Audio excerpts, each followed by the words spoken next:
legal. Hoje vamos conversar com o Dr. Wilson Polara. Wilson, obrigado por você gastar esses minutos aqui com a gente. Vai ser muito bom o nosso papo. Eu vou começar fazendo uma consulta, pode? Claro, pode começar a tirar a roupa.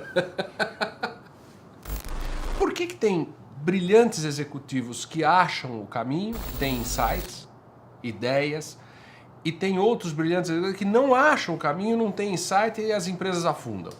O que acontece como médico lá dentro da cabecinha do fulano? Bom, a primeira característica para você ter insight é você ter liberdade para novas ideias entrarem, né? Porque se você for uma pessoa rígida em termos de ideias, em termos de princípios, em termos de regras, e você não deixa a ideia nova entrar. O Einstein falava o seguinte: é muito mais importante a imaginação do que o conhecimento, porque o conhecimento é o que já existe e a imaginação é o que vai existir. O sonho de ontem é a realidade de hoje e o sonho de hoje vai ser a realidade de amanhã. Então, os sonhadores sempre foram muito zombados na sociedade. As pessoas, se chamar de sonhador é até um pouco crítico para um executivo falar sonhador. Só que há uns 15 anos atrás surgiu uma teoria do líder visionário, chamava-se aí nos Estados Unidos de Visionary Leader. Era aquele que conseguia ter uma visão que os outros não tinham. E qual que é o princípio para você ter uma visão que os outros não têm? Você tem que ter um pensamento eclético, um pensamento multidisciplinar. É aquilo que você fala que eu faço, que eu gosto de cozinhar, gosto de mergulhar, gosto de barco, sou comandante de barco, piloto de helicóptero, médico, administrador. Então, quanto mais áreas do conhecimento humano você começa a frequentar, maior é a tua capacidade de gerar conhecimentos novos. Né? Por quê? Porque as ideias se misturam na cabeça e aí dá um curto-circuito e nasce uma outra ideia que... Isso. A ideia, ela nasce como uma mutação genética. Lá, de repente, você tem informações totalmente separadas que, ao se juntarem, formam uma ideia nova. Eu quero dizer, o primeiro insight que a gente tem em conhecimento é o macaco que pegou um gravetozinho e enfiou no formigueiro para poder pegar as formigas e pôr na boca. Isso aí foi um insight. Outro insight é o macaco que pega um pedaço de pedra para quebrar a castanha que ele não consegue quebrar com o dente. Então, isso é uma coisa natural da evolução do cérebro, da capacidade de elaboração do cérebro. O que o cérebro faz? Ele busca informações em vários lugares para preencher lacunas de um pensamento que ele não está conseguindo completar. Então, isso acontece, por exemplo, com a religião, com o mito. O que é um mito? O que é o mito?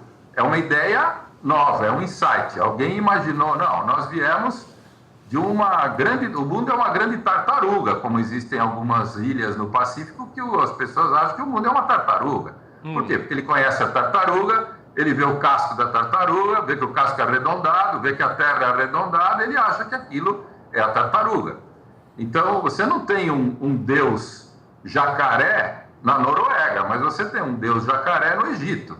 Então, são informações que a pessoa começa a receber de várias áreas, de repente ela cria um conceito para preencher uma lacuna que ela não sabia, da onde eu vim, para onde eu vou, e mesmo numa empresa, o que nós vamos fazer? O que nós vamos fazer de novo? Então, o Steve Jobs, ele começou a pesquisar para saber o que as pessoas gostariam de ter num celular. Eu gostaria que fosse fininho, pequenininho, que eu conseguisse bater o dedo, não precisava de tecla. Então, ele começou a ver que é uma ideia ótima você pesquisar para ver o que as pessoas querem do teu produto. Isso é um insight.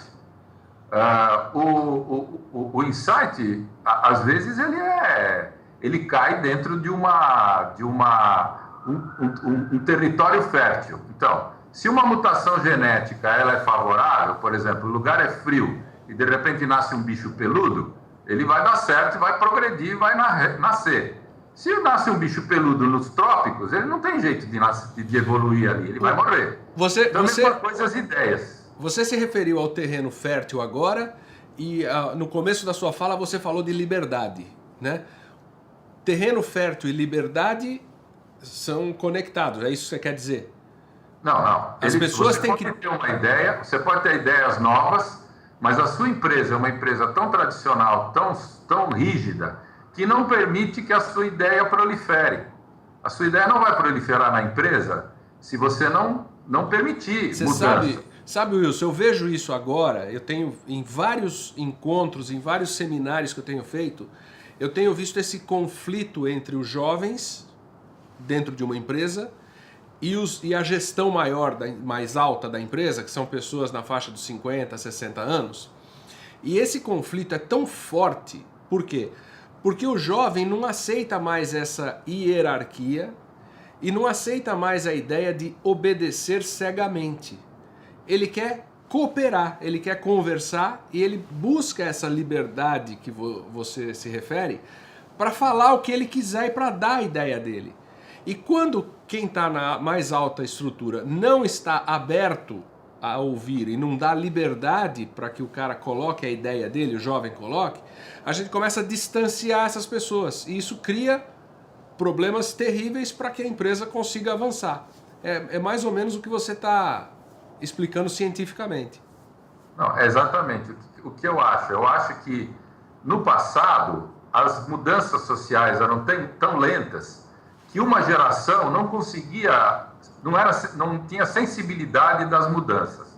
A nossa geração, a minha, a sua, eu não sei como não ficou louca, porque o que nós vivemos de mudança tecnológica e de mudança do mundo é uma coisa quase de deixar o indivíduo pirado. O jovem, ele convive com isso. O idoso, ele não convivia com essas mudanças. Então, o jovem sabe que o mundo muda, ele sabe que as coisas têm que ser feitas de uma forma mais diferente. E aí a idolatria do Steve Jobs. Qual é o grande negócio do Steve Jobs? Por que o Steve Jobs é tão falado, tão idolatrado? Porque ele mostrou a capacidade que se tem de mudar uma empresa, mudando produto, mudando estratégia, mudando... a empresa dele competia com empresas enormes, e simplesmente porque transformou o computador dele numa coisa transparente, que você enxergava o que era dentro, pronto, ele já se tornou diferente no mercado. Então, eram insights muito simples, ideias muito simplistas até, mais do que simples, que fizeram uma diferença muito grande. O jovem vendo isso, ele fala, olha, temos que continuar fazendo isso. As ideias, elas surgem de uma forma muito aleatória. Quando você fala, por exemplo, Júlio Verne. Júlio Verne escreveu no meio do século XIX, 1850, ele escreveu sobre a viagem à Lua, escreveu sobre o submarino, escreveu sobre a volta ao mundo em 80 dias. Você acha que o Júlio Verne fumava um baseadinho ou não?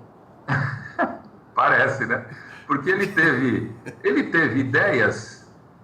E agora você vai me dizer o seguinte: será que ele anteviu o futuro? Ou você acha que o homem segue os seus sonhos? Ele identificava os sonhos do homem: voar, andar no fundo do mar, chegar até a Lua. Esses eram sonhos milenares do homem. Ele simplesmente colocou forma nesse sonho e o homem continuou perseguindo esses sonhos até conseguir realizá-los. Então você vai dizer, não, Júlio Verne anteviu o futuro ou os homens perseguiram o futuro que Júlio Verne anteviu, ou que a humanidade anteviu? Bom, mas então basta você pegar, por exemplo, a série Star Trek na televisão, que há 20, 30 anos antes da gente pensar no celular, o Capitão Kirk, na Star Trek, já usava o celular e já se comunicava, apertando o botãozinho aqui, com aquele sonzinho e se comunicava. Mas são desejos, são sonhos que acabam se tornando realidade, né? Voltando ao baseado.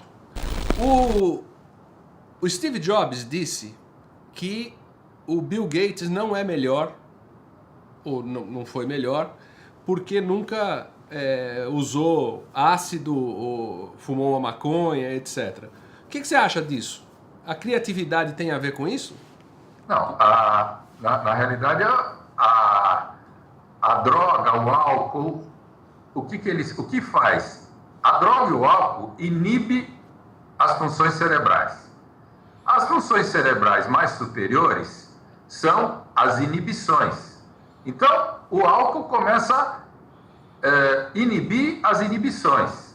Depois, ele inibe a própria ação. Então, como é que você começa a beber, você começa a ficar alegre, então as suas inibições começam a desaparecer, você começa a falar coisa que não deve, então a tua censura começa a desaparecer, até um ponto que você não consegue falar nada e dorme. Então,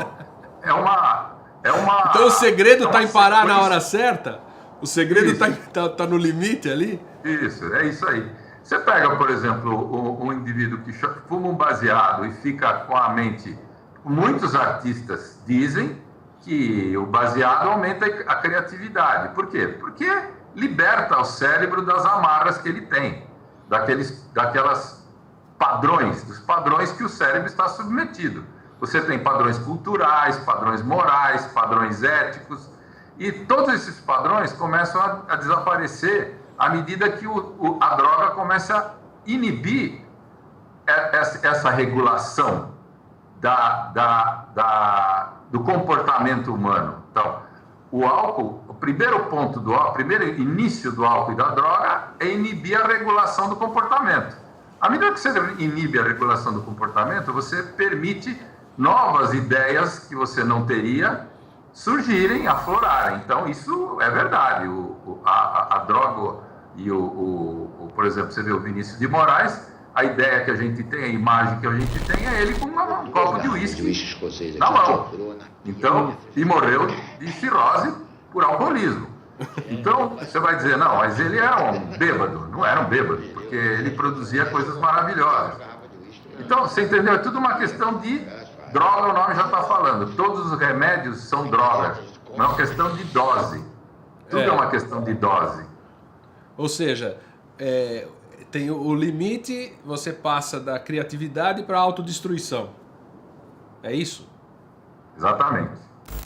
Wilson, valeu, muito obrigado. Eu gostaria de contar com você em novos momentos. Tem muito assunto para falar. Obrigado. E valeu, obrigado. E para você que está aí com a gente, até domingo que vem, 8 horas da noite, aí no seu e-mail. Um abraço.